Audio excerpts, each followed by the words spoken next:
12 hours ago, Yes.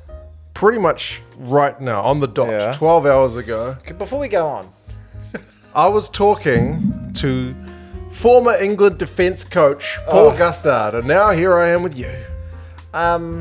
He's working at Stade Francais. What do you do? I formerly was Conrad Birdie in a school production of Bye Bye Birdie. There you go. So more or Thank- less the same. Does that give me some sort of rugby cred? No, the thing, last week you didn't do me a solid. You know how your one job is this. Were we not framed right? Well, no, we were framed all right, but I was wearing a shirt, like a colourful shirt. This is a different colourful shirt.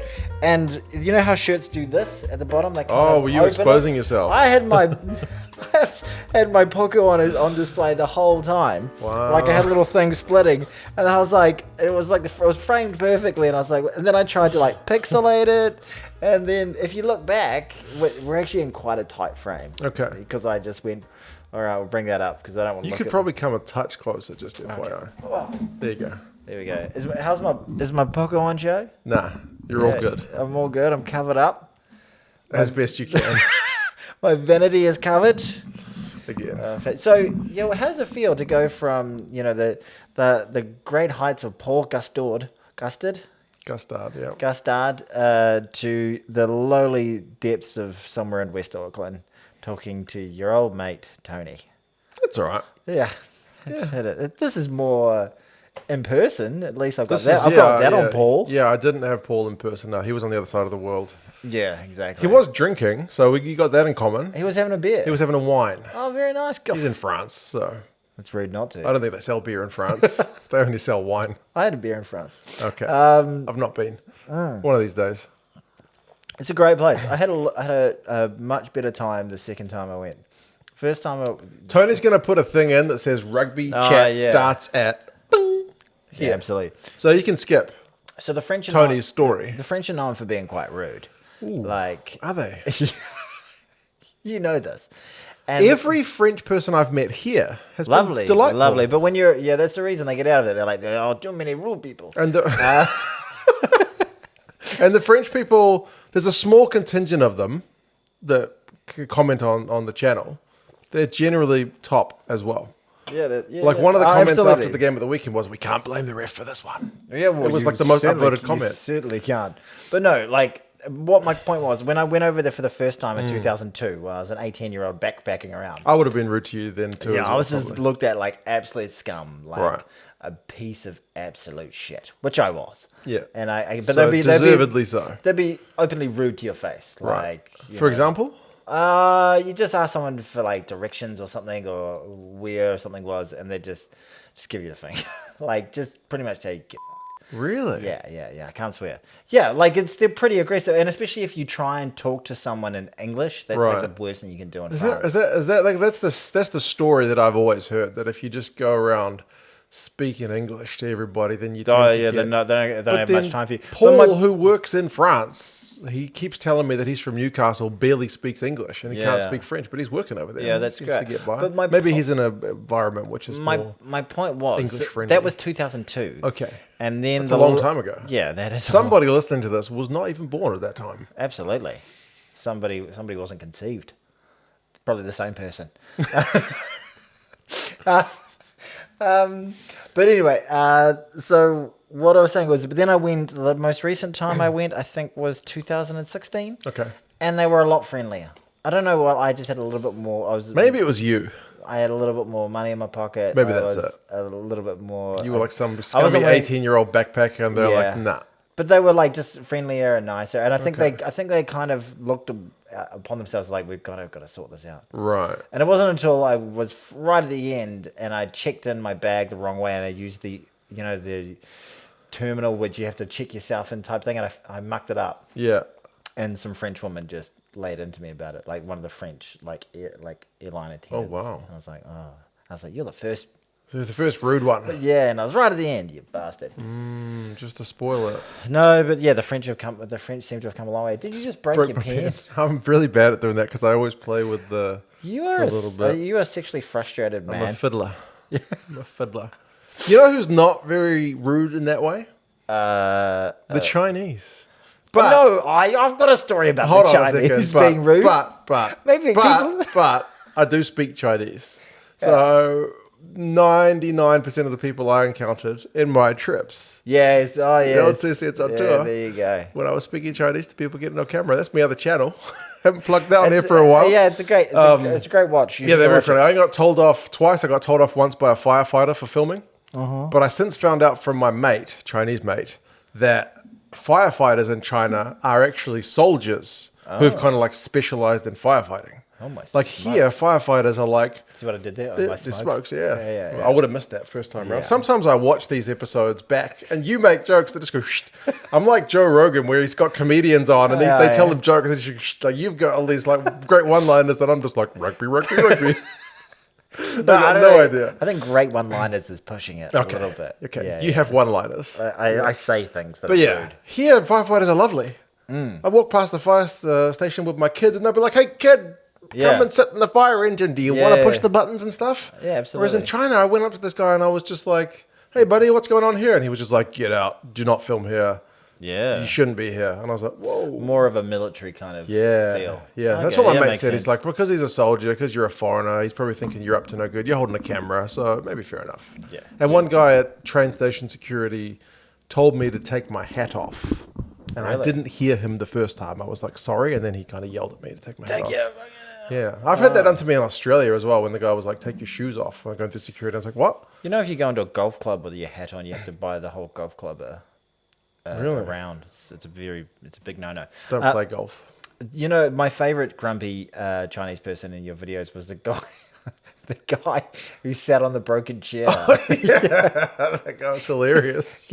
Put a clip to that. Okay. That guy, you're like, you trying to kill me? Yeah, that was What hilarious. is this place? He was outraged that he had like a wobbly leg. I'm so glad that I got there right at the moment that the guy was swearing at a chair that he'd just sat on and broken, and he was just mad at the world. I get the feeling that's to do with the concept of like losing face. Like losing face over there is quite a big deal. So the fact that this old dude sat on a chair and he fell on his ass in front of all these other people, he was like, ultimate loss of face. And it's like swearing about it, like gets your face back kind of thing. Like, because then someone has to come and apologize. Yeah, you're indignant. So then somebody else has to lose face to you. Yeah, exactly. Whereas if it was you and me, we were like, oh God, I'm a dick. So just getting up and playing the fool with it, like taking it on the chin. No, you got to aggro. Oh, really? Yeah. Okay, that's interesting. Different cultures, eh? Different cultures. Good times. You know what's an interesting rugby contest that is made up of different cultures? Ooh, go on, tell me. The Six Nations. Rugby's greatest championship. Well, tell me once again, how many World Cups have they won collectively? How many World Cups have there been? Okay, we've won 3, they won 4, that's 7. They've won 2, that's 9. It's at 10 now. It's 10. 40 years of this bloody thing. Yeah, it's quite a while. The next one will be it won't be 40 years. It's 36 years. We had our... Why you got to take a dig at the Six Nations like that, eh? Such a magnificent weekend of rugby, and you got to just get in there with get a little... wait till they meet Heath. No,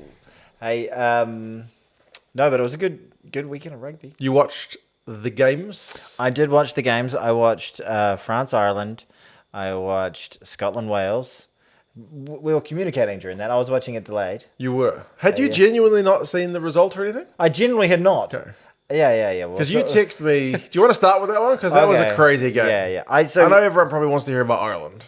Yeah, we'll start with Wales, Scotland. Because that game was insane. I watched the first half, and I was like... That was on at 5:45 in the morning here. And I started watching it at 9:30 a.m. And you hadn't seen the result? I had not seen the result.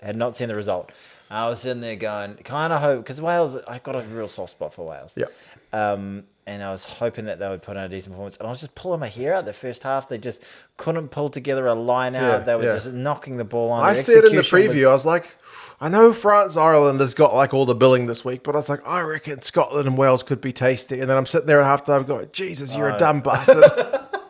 Yeah, because I was thinking to myself, this sucks. Like, because, Finn Russell, the person I bagged last week, was on fire. And it's like pulling all the strings, just cutting them apart with ease. And it looked like it was going to be a cricket score. And Wales, like you said, were just awful. Their line-out was just awful. They kept just dropping the ball. They had a touch kick, and they just didn't kick it into touch. It was just like, bang your head on the desk, bang your head on the desk. Like, poor Warren. Yeah. Well, he's got to be responsible for it at the same time. But yeah, whatever he said at halftime must have worked. You texted me, and you were like, this game sucks. Because I was like, if it was going to be like that for the second half, I was kind of thinking if it was going to to be 60-0 or something, that you could just go, yeah, it's a flog. You're probably thinking, it's a flog, like, and get on with the rest of your day. It's a Sunday morning. I'd like to go for a walk. Yeah, exactly. The sun is out. Yeah, exactly. That's what I kind of felt like doing. And yeah, I flicked you a text saying the Wales are just shabby. And you were like, keep watching. And I was like, is he just doing that to troll me because it's a freaking pounding? Or is it? Then I was like, no, it couldn't be. They couldn't come back. Because then Scotland scored again. Then Van der Merwe scored his next try to start the second half. I was like, damn you, Mark. And then it was like 25 minutes of the most epic Welsh rugby that I've seen in the last 6 years, I reckon. Like, them playing, and they were playing frantic. They were playing loose and hard and fast. And that crowd went from, like, kind of pin drop territory to, like, raucous. Yeah, absolutely. Because they started off really loud, and I was like, oh, man, great atmosphere. Absolutely. Yeah, sellout crowd, getting behind the boys, young boys. Like it kind of used to feel. And Cartwright, is that his name? The Welsh guy with the porno mo. Wainwright. Boy, oh boy. Yeah, he had a big shift. I love him, and I love Tommy Turnover. Jeez. Oh, Tommy Riffle, he's unbelievable. Those two just played out of their skin, and it was just That's why I felt for Riffle in the first half, because he's the one who wins the turnover, and it's like, gets them a penalty at the breakdown. It's like, right, Wales, you've got one more chance before half time because Riffle's got your turnover. Mistouch. Yeah. For God's sake. Just terrible. And they did have a few lineouts on the 5 metre, and they were just throwing them away. That's the thing. What's the name of the hooker for them? They had two. They had Elias, I think, and D. I saw him in one of them when it went over his head, or he got sprung by the opposition. He just was like, ah! He was showing his aggression. But They went rocks to Let me ask you a question. Hey, Mark. In that first Mark. Yes, Mark, what? Can you ask me a question? Okay. I'll allow it. That's a question, but I'll answer it. In that first half, yes, was Scotland that good, or were Wales just playing that rubbish? Like, if Wales catch those lineouts, is that a much more even game? Because their maul was going good. It's hard to say, really. Like, it's such a game of momentum. You know, they had all the momentum, and the Welsh were a little bit like the French. They just couldn't really get into the game. Well, actually, they did have a few opportunities. That's the thing. They had the opportunities. They set themselves up, but just couldn't execute. No, and they just looked like, they had no chance. They couldn't have freaking opened a can with a can opener. Like, it was, they looked really, really poor, flat, like destitute of ideas. And you know what the shitty thing was for me as a spectator was that 25-minute period where they went bananas, or 35-minute period, whatever it was. When they tightened up when they were a point off. They pulled back again, and they just got into a kicking duel. Almost like they prefer being dead and buried because they can just play free. Yeah, and then when they were miles off it, and they were just playing loose. No pressure. Yeah, they were playing great footy. But then when the game was on the line, it was there for the taking, and they had all the momentum. They took a breath, and they knocked the ball on, and then they made some other error coming back. That game was there for them to win. They had time. I thought they were going to win it. Like, when they had all that momentum. When you like keep watching, I was like, this is obviously why. Is it going to be a great comeback? Then I was like, oh, bloody 1 point. And then it kind of finished with Scotland almost getting the bonus point. Scotland have the momentum. They wrestled it back, and I was like, this is not what I... But it was a heck of a game. One of the greatest halves of Welsh rugby. And they've got to find whatever that was in that 30, 35-minute period. Do more of that. Yeah.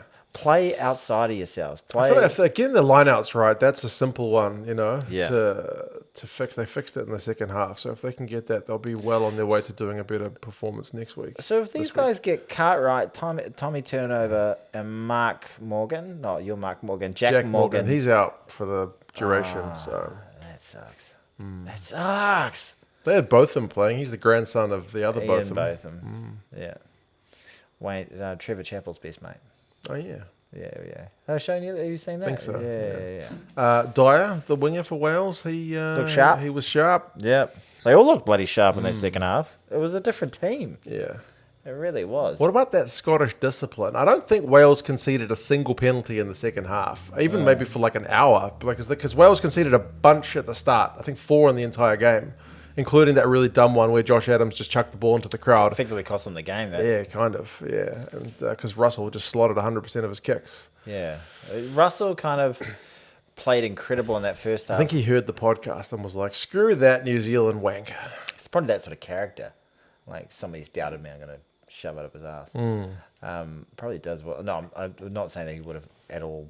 The chance of him watching it was very, very, very pretty very minimal. Yeah, but he's such a mercurial talent, and there are going to be days like that where he's pretty unplayable. Yeah, he was really pissed off at the end. It's such a weird position for Scotland to be in because you've just won at a ground that you haven't won at in 22 years, and you're coming off the pitch feeling really pissed off and annoyed that the game got as close as it was because you had the game. Our commentary literally said, "That's game over" when Duhan scored that second try, started the second half. He literally said game over. It felt like it, of course it did. 27-0. That's pretty commanding lead. You're going to have to be hard pressed to come back from that. Yeah, some Scottish fans would joke with me on Twitter saying, like, only Scotland fans get to 27-0 and are like, I got a bad feeling about this. Like they did it against us last year when they had that big lead, and then we came back and ran them down. Scotland fans are just like, "This is no. We don't like. This is not our. This is not our modus operandi. This is not our thing." What is their modus operandi? What do they like? I think sneaky comebacks or being underrated. They like to be the underdogs. They don't like being favourites and all that kind of stuff. They like to be 4 points behind with 20 minutes to go. Yeah, I think so. They'd rather be chasing the game, being written off, than like being told like, "Oh, mate, you're going to get a record score." Yeah. Oh my god! But it was a great game. I don't think Gregor Townsend, the Scottish coach, was very happy about the penalty count. And I had a couple of Scottish fans sending me some images of like some shithousery off the ball that Wales were doing and not getting pinged for. They got away with it. It does seem it's really unusual to go through that long without conceding any penalties. And the penalty count was like 16-4. Especially considering it's a game where you can basically penalise anything at every single breakdown. So who was the referee? Was it Angus Ben O'Keefe, wasn't it? I think. Was it Ben O'Keefe? Oh, yeah. Or was it Paul Williams? There was 2 Kiwis reffing this weekend. I thought Ben O'Keefe did the France game, didn't he? And then it must have been Paul Williams. Maybe I'm wrong. You just got to pay more attention. I know. There was a documentary about referees. Did you watch that? I've seen the start of it. I haven't finished it. All right. Yeah. Oh, what's it called? Whistleblowers. Blow my whistle, baby. Isn't that what it's called? Oh, no, that's something else I was watching the other night. But yeah. That's a game of rugby that happened. It is. 27-26. Great score. Wales get 4 tries. Do you reckon they get the bonus point? Losing bonus point? Welsh fans feel good about it? I think encouraged. For sure. Who have they got next? Wales have England away. 5:45 in the morning on Sunday. I would like to watch that. I will watch it. I feel like the Six Nations organisers don't take us into consideration when scheduling these fixtures. fixtures. I don't think they're stuff. What about Tony in West Auckland? Exactly. What is that he going to watch? massive New Zealand audience that's going to get up and watch these games. Come on, guys. Schedule them a bit later. I thought you were going to say that massive New Zealand something else, to be fair. But it happened. We witnessed it. We did, yeah. I think if Wales get their line out better, if they stop dropping the bloody ball, keep the discipline, who knows, against England next week. And for Scotland, what do they have to work on? Like, more of the same in the first half? Well, it was interesting because when they got the yellow card warning, you saw like Finn Russell said to the ref, "Can I have a word with the players?" And they said, "Yep." So he got them all running a huddle, and he was like, blah, blah, blah, blah. And sorry, what did he say? Yeah. I thought he said, he said, I'm rugby's messy. And he said, watch Netflix's series. It's all about me. What is this mean? Yeah, but yeah, he was. What is it that? Whatever he said. What is it? Is it that? I don't actually know if did they do a West Side? He does all he does. It's a stupid thing in the game. Yeah, I think he's just playing it up. Yeah, but yeah, he looks really. Cool. But they didn't listen to him because they just immediately conceded another penalty. Yeah, and then another one. Do you think he communicated the message very well? I don't think so. He was really pissed off in the post-match interview. Yeah, like he's like, we told guys just to stay away from the ruck, and they kept going for it. He literally said that in the post-match, like on-field interview. So, what are they? They're rugby players. I know, but like sometimes teams are just like, let the ruck be. We'll just keep the defensive line. We'll keep our numbers in the line. Wait for them to make a mistake. Keep men on their feet. Yeah, because if we're going to get pinged every time, just stop going for it. and they didn't listen. So, but they kept giving away offsides anyway. Their defence got pretty loose as well. You know, they'll not be happy with that. So, good tries as well. Not sure if Scotland is like Van der Merwe's try to go to 27. That was a worldie. Yeah, from a poor Welsh kick as well. You can't give Finn Russell that kind of like heads up. If you, I keep comparing him to Kiwis. Yeah, you know, like Kiwi, like a Mo'unga, right? Yeah. If he looks up and sees that space, he's not going to wait. Exactly. Yeah. Some guys are kind of pre-programmed to just shovel it, but Finn Russell will also go for it, and he'll take an opportunity, and he'll punish you. Yeah, exactly. So we'll see. And then you've got that sort of incredible talent. That's like Finn Russell going to Van der Merwe is comparable to Mo'unga going to. Like Talia, maybe?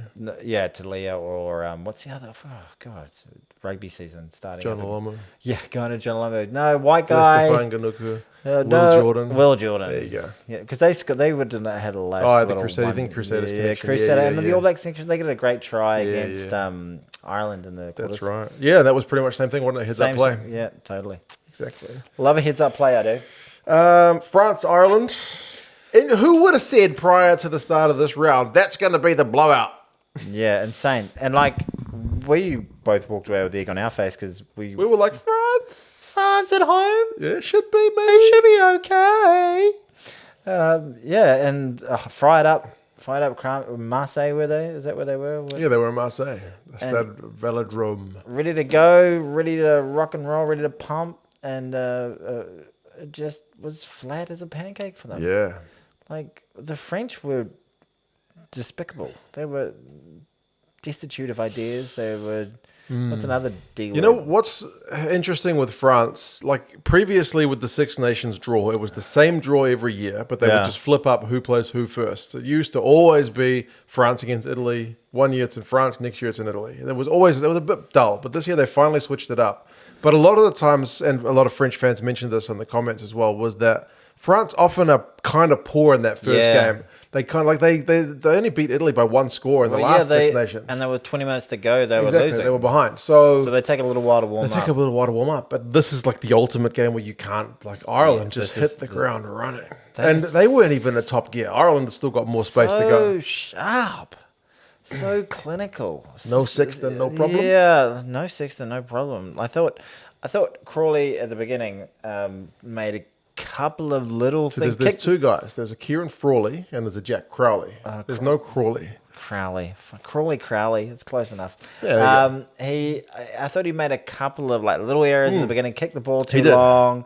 He did. He put one kick through where it was like it's not really the move, and then he had one charge down. So there were a couple of moments where it was like, but I mean, he's really inexperienced. So yeah, and then once they got into like, but he didn't get rattled from it. He didn't get rattled. He kept on. Yeah, exactly. A lot of players would have gone, oh god, and go into their shells kind of thing. Yeah, and he started playing strings and like looking like a top flight number 10. Yeah.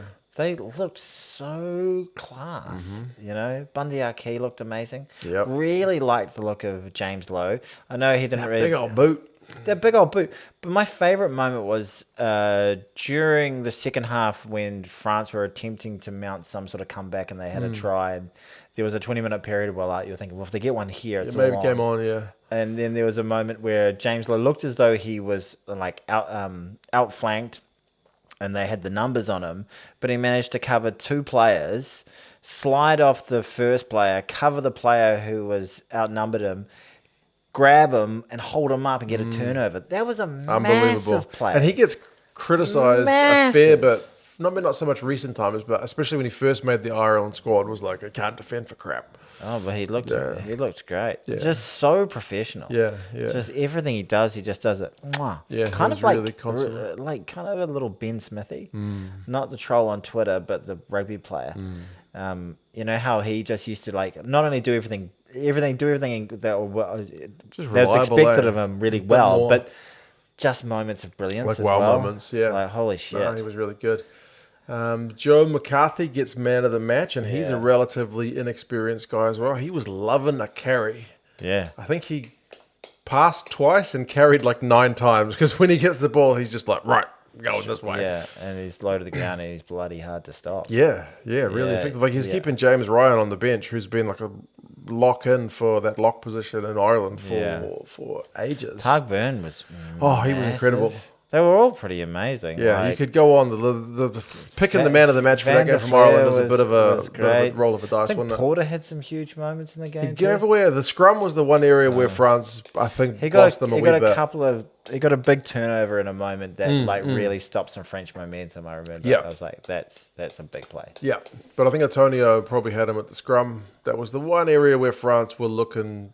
Like if you were like saying which team kind of had dominance in most areas, the scrum was the one area that France would be, I think, relatively happy with. Maybe the one for Ireland to work on. Like their line-out went really well. Like at the World Cup, I think against us, their line-out was pretty poor. But they were 100% against France. So that's great. Just lots of clinical areas. The ruck speed was just stupidly high. But that's no different from what we were saying we expect that. We expect that. Like the fact I remember thinking this last year, they don't seem to have a warm-up period.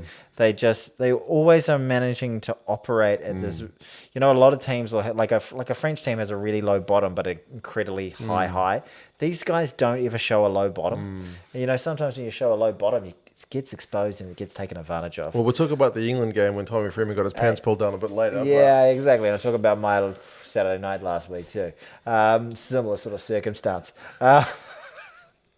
But what I'm saying is they don't put in subpar performances. They're all high level. They don't have that stinker. They don't have a stinker. Yeah. Which is pretty incredible. Even against us, they lost. Sure. But we had to play out of our bloody skins. Yeah.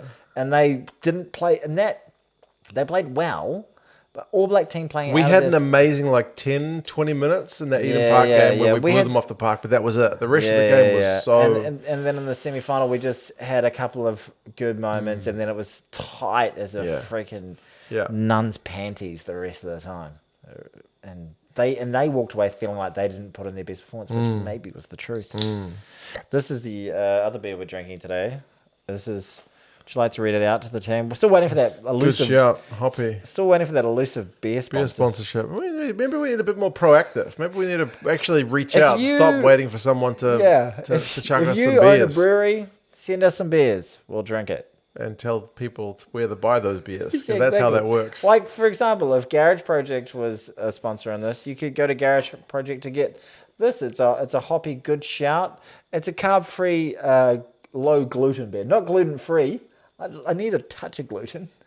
But yeah. What's life without a bit of gluten? Yeah, exactly. What the flip is gluten? I don't know. I know my sister-in-law can't have it. Well, I feel sorry for her. I love a piece of bread. Every now and again, I gotta admit, she'll bring around some food and she'll be like, "It's a gluten-free cake. It tastes just as good as a regular cake." And I'm like, "No, it doesn't. It tastes like crap." My sister's quite an intense vegan. Okay. I went there for Christmas one year. Yeah. Well, obviously we have Christmas together most years, but it was at her house and it was vegan Christmas. Oh yeah. It was traditional Christmas vegan ham. Vegan turkey. Turkey. It was fine. It was good. It was fine. It's about the company. The company is more important. Yeah. Yep. We didn't mention that France had a red card in that game. Paul Willemse. My God. Willemse had a fucking brain fuck. And I've had one too. I've just built on myself. Okay. But I mean, it's just, he hits a guy in a questionably red card initial incident. Gets away with it with a yellow. And you're thinking he's going to be so careful for the rest of the game. No. He's like, well, if I got away with it once. I thought that first one was, they said it was dipping, borderline. it was 50-50. Was he dipping? That felt like we don't want to ruin the game. Let's just give it a yellow card moment. And I was happy for it. I was like, thank God. Thank God it's only a yellow. France, Ireland, we're waiting for this game. Don't let there be a card. And then what did the second one, how did that one happen? He went up into it. Yeah. And you're like, as soon as I saw it, I was like, bro, I saw it and I was like, oh, that's not Willemse. And then, oh, no. I think Willemse almost looked as though he had mourned his red card when he was out for the yellow card, because they cut to him when he was off for his first yellow and he was just looking miserable. He looked absolutely devastated. Yeah. Like thinking, oh, that's pretty clear. I've got a red here. I've cost my team the game. And then they were like, you're on. And he was like, oh, you're kidding me, am I? All right, okay. Yeah. Maybe he'd already texted his missus like, don't worry, love, I'll be home but early. I'm finishing work early today. I've already got my number ones on. I've only got to do 20 minutes at work and then I'm off. Yeah, exactly. Put the red panties on. It was unfortunate. And I don't think... I mean... They weren't playing particularly well before that. Ireland were winning that game either way, so I'm not... I wasn't as kind of cut up about it, but obviously you would like to see these two teams go at 15 on 15. I think 15 on 15, the only time it would have made things interesting is when they were mounting that comeback. Yeah.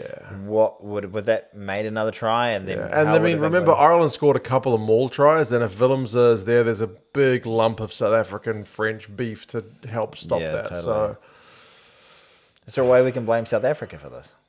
You will find a way.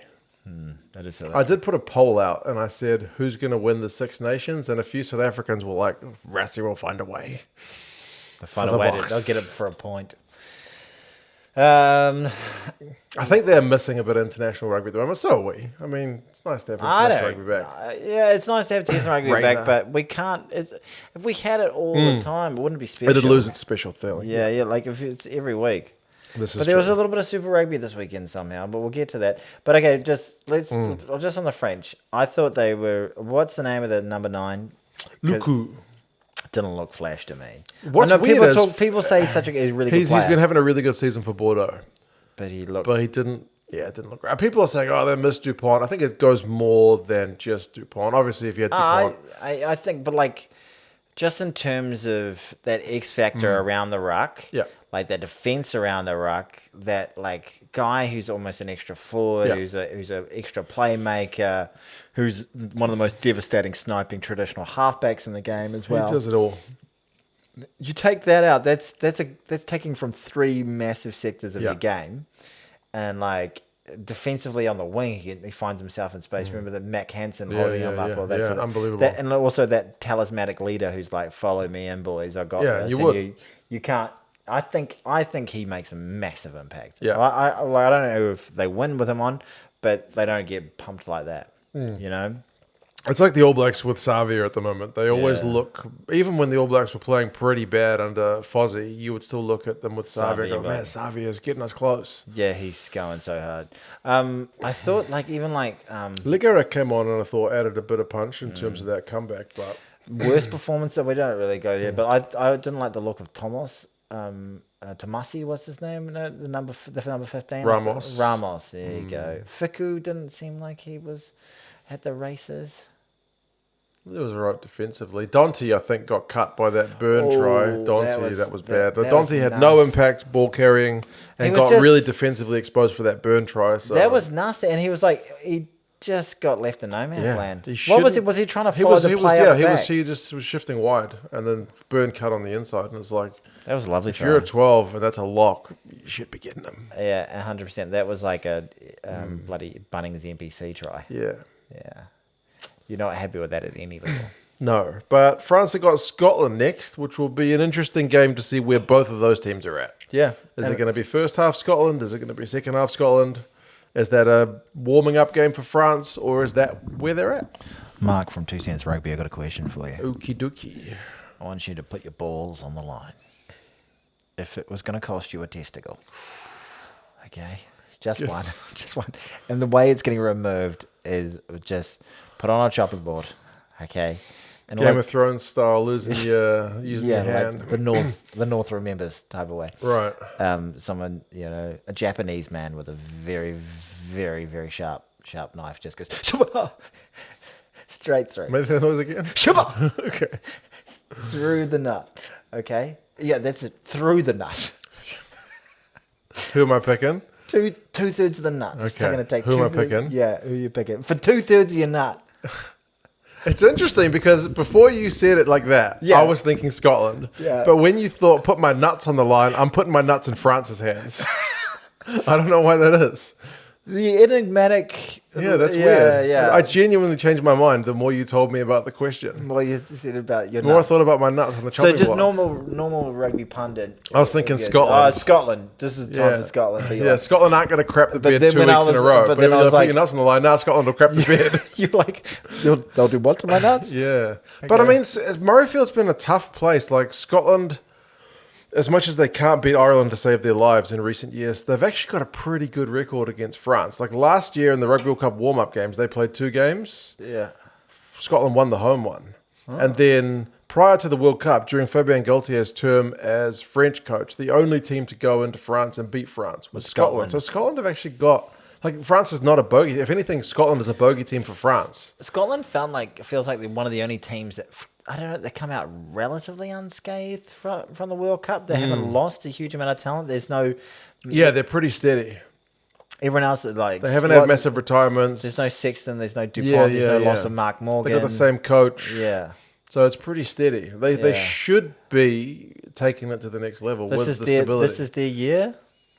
If there was going to be a year with no Dupont, no Sexton, like this is the year. But based on that second half, you'd still be doubtful. And according to your testicles? According to my testicles, it's going to be France. Let's put the microphone to them. What? That's what you get. Nothing happened. There we go. The other game was Italy against... I kind of really want to do that. I want to be like... I really think Italy. Scotland had a chance. Italy against England. You know, my dad watched the podcast last week. Oh, do you know what his comment was? Like that I was odd again or something. He basically said, geez, that Tony, he goes on some tangents, doesn't he? You try your best to keep him on the straight and narrow, but geez. Yeah, he goes I'm on. like, that's kind of the thing. Yeah. That's kind of the format. That's what we do. Yeah, that's the name of the game. Yeah, basically. He's called Distracted Sports for a reason. Exactly. And you know a lot about rugby? Well, we both like beer. I watch a lot of rugby. Yeah, we do both like a beer. Yeah, exactly. Italy against England. It was a 3-point game, 27-24, but... I feel guilty about this. Can I tell you why?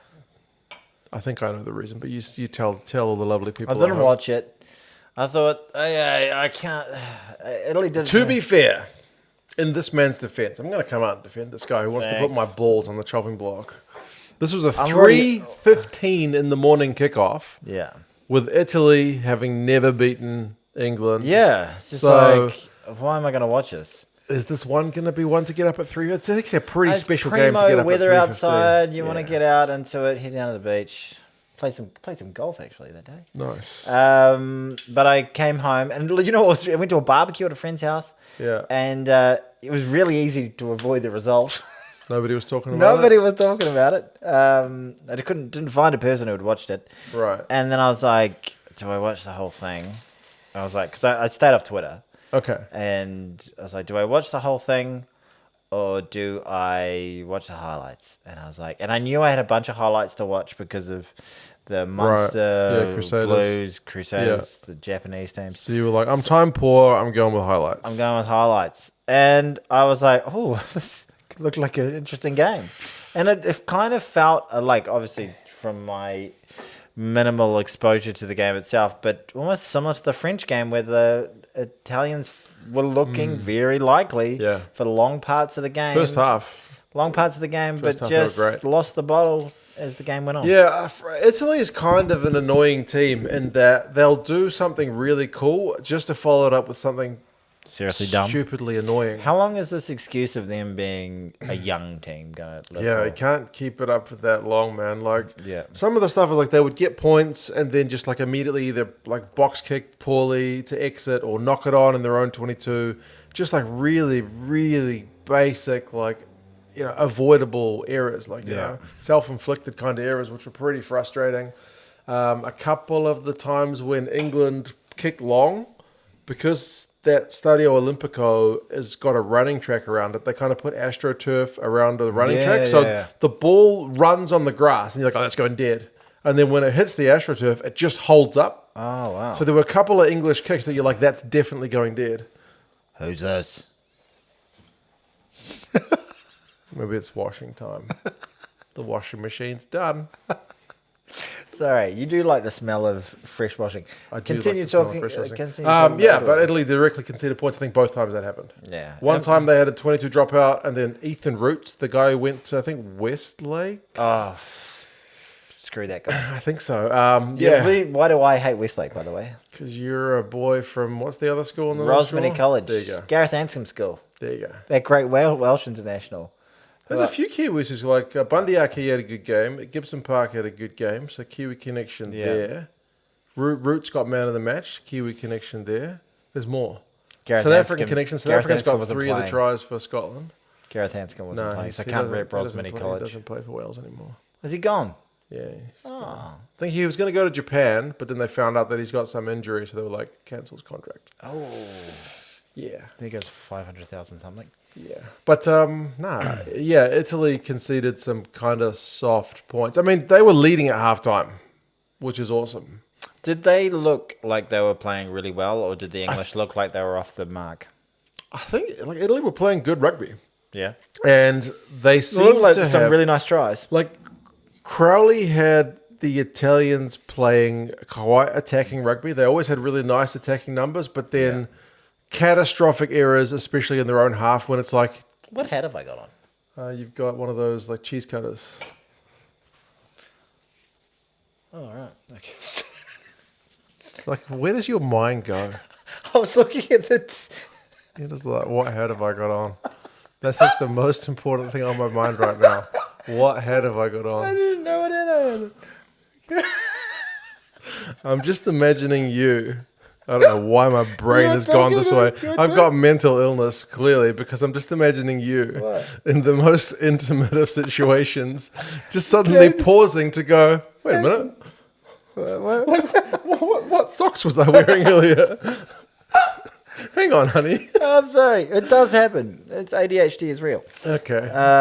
What was I saying? You're talking about Italy. Talking about Under Crowley, they would just make like catastrophic errors in their own half and gift teams points. Yeah.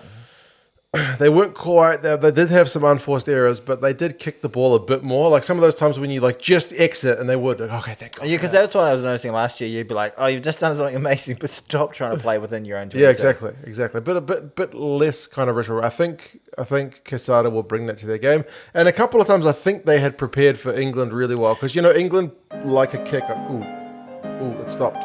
Oh, Jesus Christ! It's full. Yeah.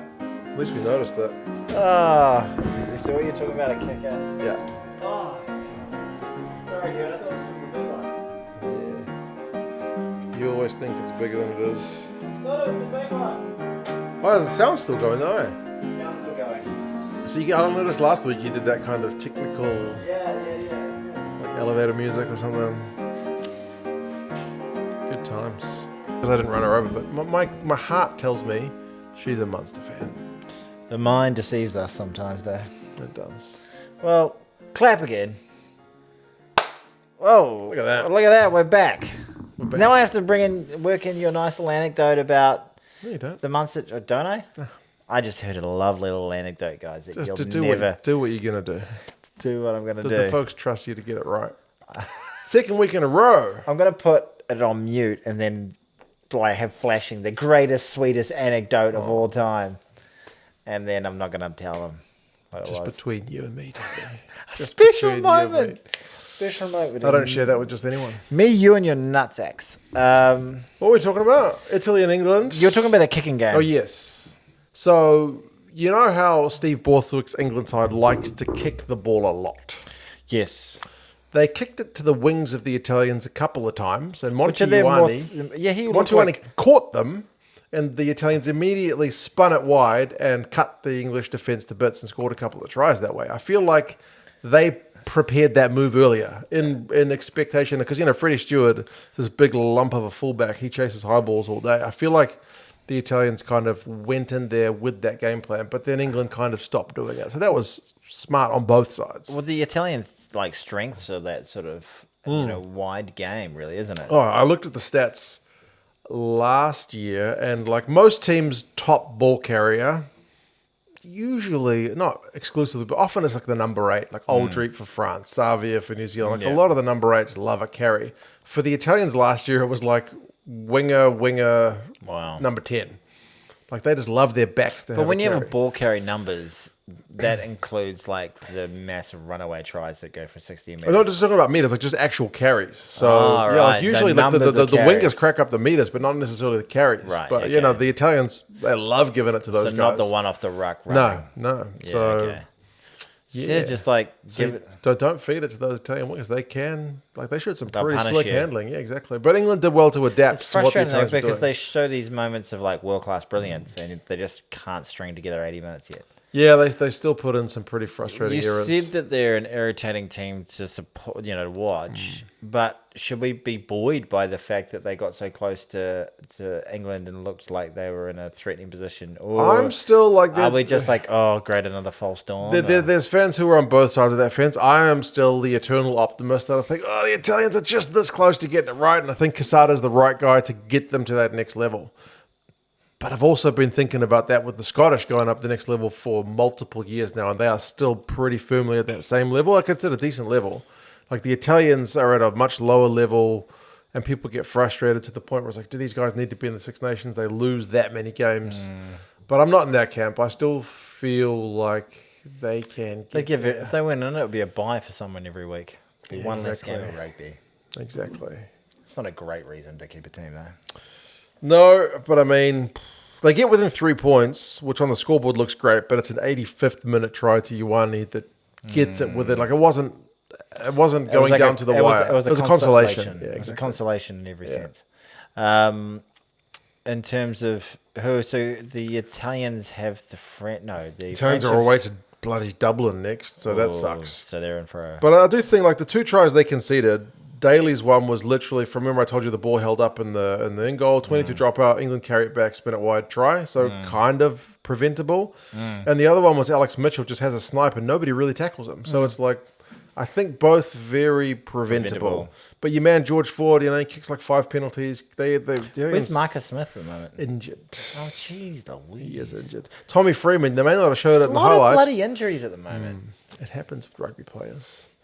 Tommy Freeman, the winger, looked real sharp for England and at one point got his pants pulled down, so he showed a couple of big white butt cheeks. I'm not sure if they put that in the highlights package. I think they did, actually. It was the highlight for Charlotte. Charlotte liked that moment. Who was Charlotte? Charlotte's an England fan.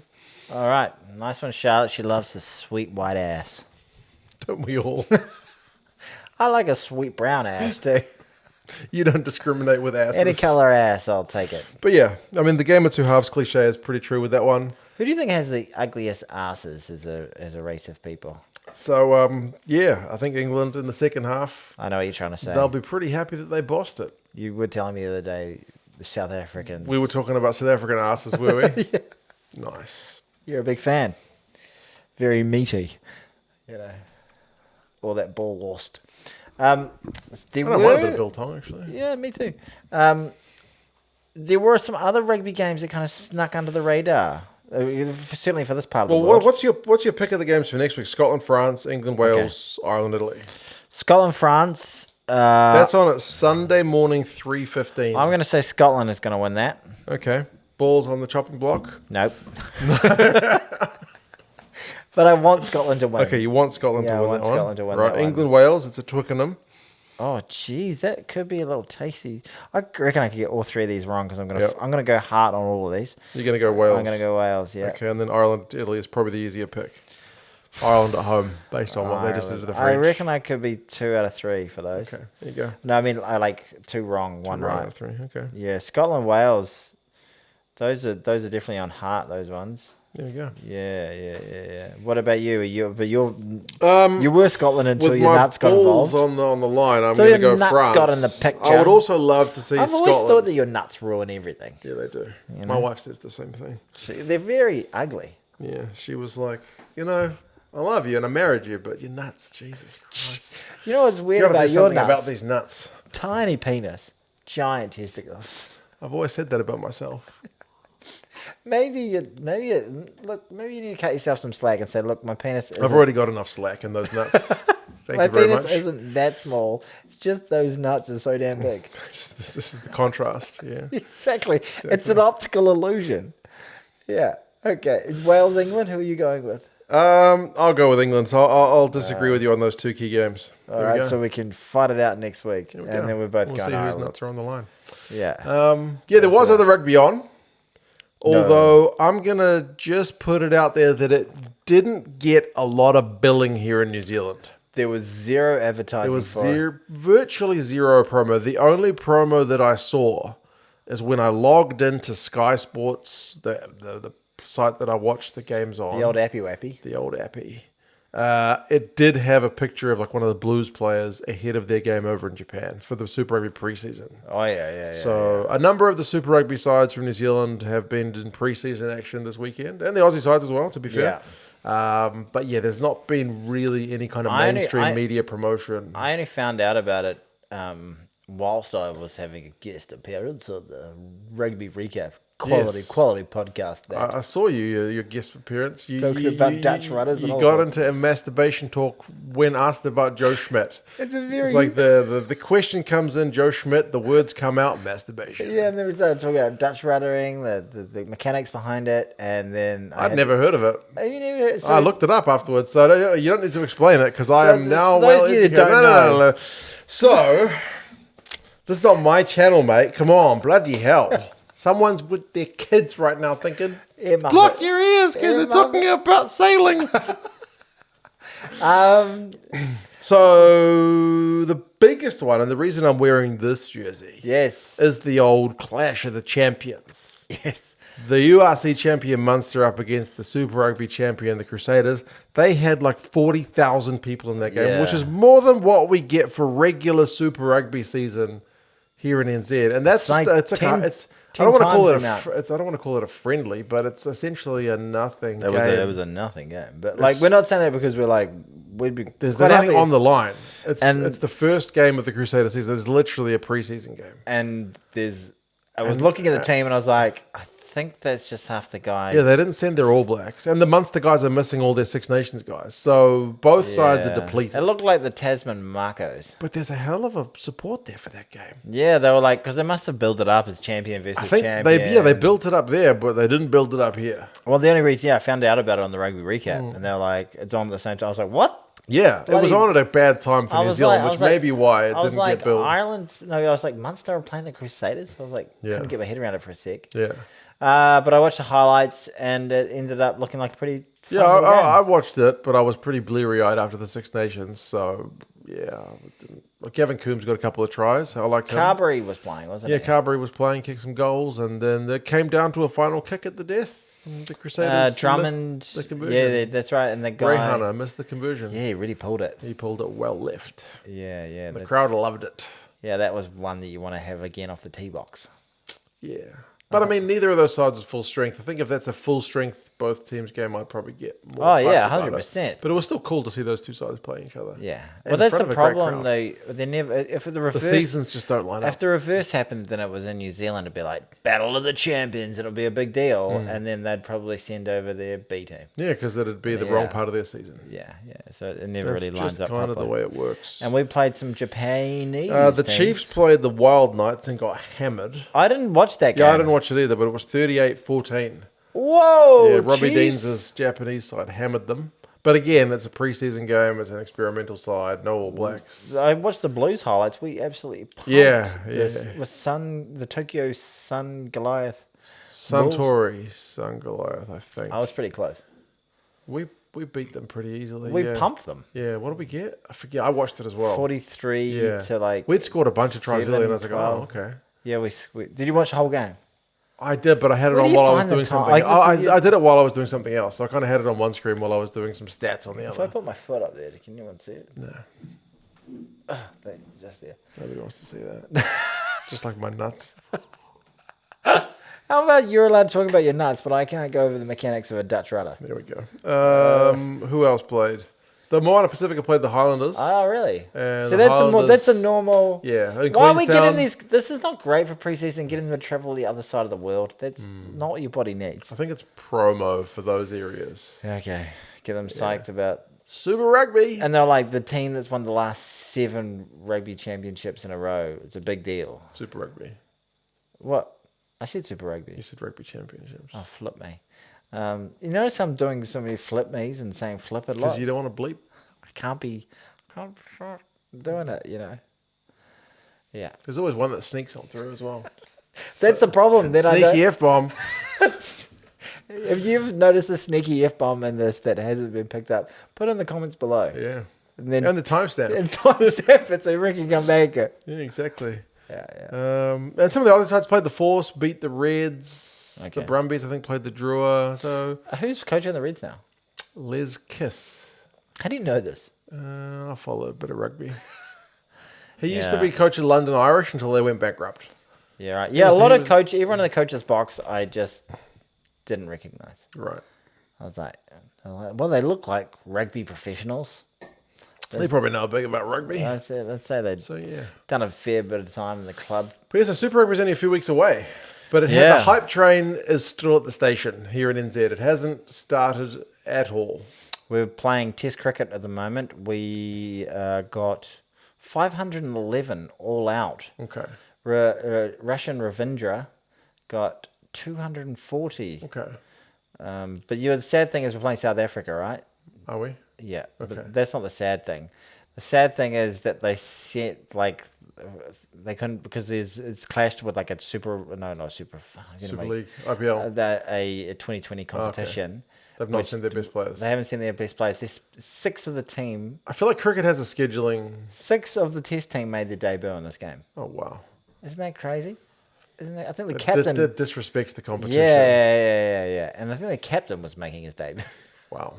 And then we've got 511 there, 80 for 4. Okay. Wow. So we're probably going to win that. Well, we'll see how it goes. I've got to admit, I've heard more about cricket in the news. I heard about the West Indies playing Australia. Oh, that was huge. More than I've heard about any rugby like Super The Rugby. Indian-England game was an incredible game as well. That one. But no, that Test win for West Indies was massive. Brian Lara was crying.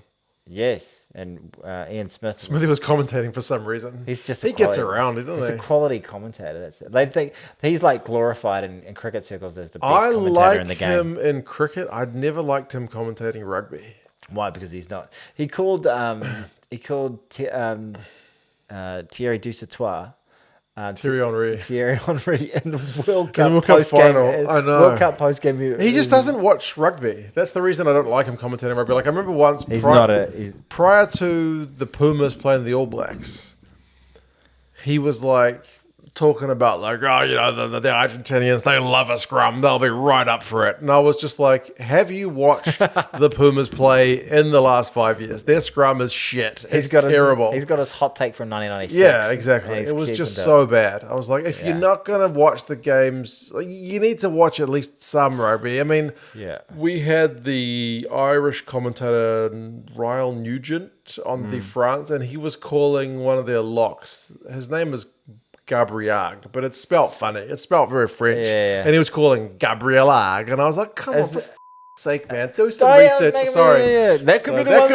But like, honestly, it takes 5. You put it in Google Translate, push the little microphone, it'll go Gabriel. And you're like, oh, that's how you say it. Yeah. And if you try it that way, you 80% chance you're going to get it right. The comments or something, or your Twitter or something might correct you. You're a professional commentator. This feels a little warm. Get it right. It's not that. I get them wrong, but I'm not. Anyway. Hey, Mark. Capuzzo. Capuzzo. Can you tell me, should I open this beer? I shouldn't open this beer. Leave it be. Leave it be. We're pretty much done here. Feel how warm it is. What, do you reckon that's drinkable? It's drinkable. It's drinkable. Yeah. Okay, well.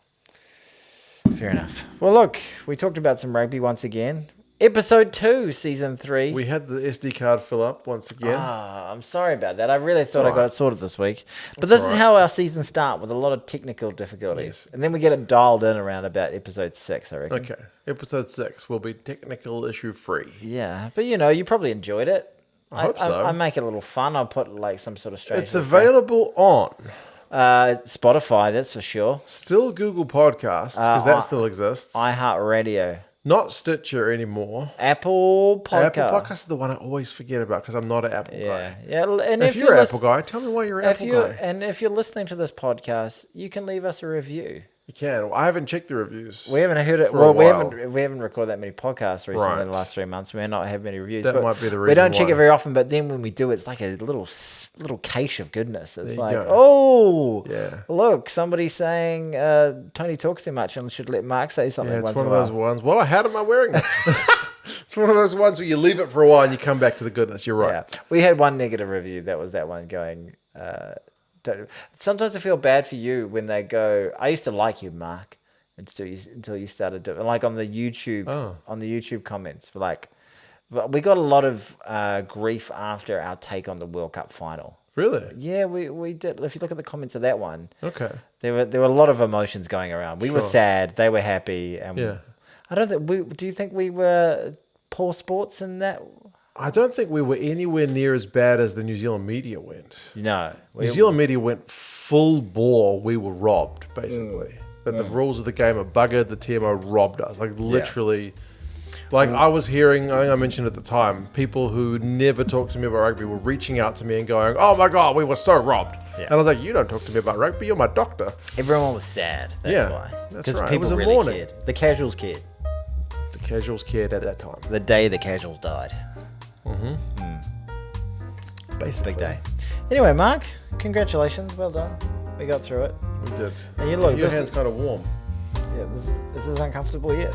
Yeah, we can keep doing it. So this is how a Dutch roll. See you, everybody. See you later. Bye boom.